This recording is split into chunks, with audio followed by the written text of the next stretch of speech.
Let's bring in ABC's executive editorial producer, John Santucci, who's covered former President Trump for a decade now. So good to see you. Good morning. We were on the air for quite some time on Thursday. When just wanted to come back for more. Yes, when the former president surrendered.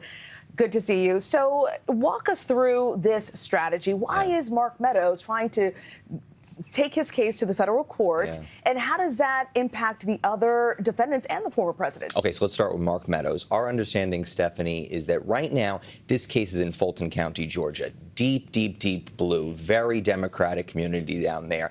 If Meadows is successful, think of it like a pebble in a pond. The jury pool down there, liberal, if that pebble goes in, goes federal, it opens up the waves. It opens up to a potential jury pool that is far more Republican-friendly, far better for Donald Trump and his allies. Now, as far as Team Trump and the other 17 defendants are concerned, it's completely untested. My colleague Olivia Rubin and I have been talking to multiple lawyers around this case, and they all say we're going to be watching Monday really closely. Some of those lawyers, Stephanie, even though they're not a part of this case, they're going to physically go to that courtroom on Monday. They want to see what this judge says and if it's possible the case gets moved. Because if it happens, it is very possible all of these defendants head to federal court. And John, it's been a very busy summer. 4 indictments, a busy summer for your team and for former President Trump's team. 4 indictments, his calendar's filling up. How do these legal dates impact his campaign as he runs for president? You know, there was this great cover the other day on Time magazine, and it was Donald Trump on a roller coaster ride, and it said, will this ride ever end? Short answer, Stephanie,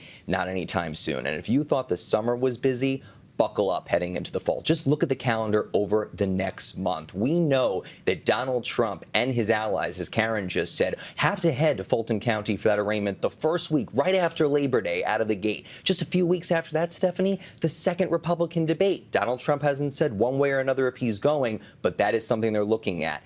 And just a few days later, the first trial for Donald Trump. This is the New York State Attorney General's case into Donald Trump and the company's failure to pay taxes. To be clear, Stephanie, that is trial 1 of 6 Donald Trump faces as of right now. So many court dates ahead. John, thank you so much. Thanks, Stephanie. You can tune into This Week later this morning. Martha interviews Republican presidential candidate Chris Christie about this week's feisty primary debate. Plus, Martha will speak with President Biden's 2024 campaign co-chair Cedric Richmond about the president's re-election campaign.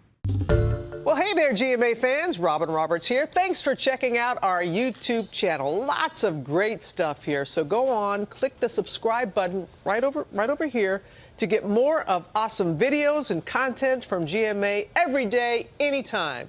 We thank you for watching, and we'll see you in the morning on GMA.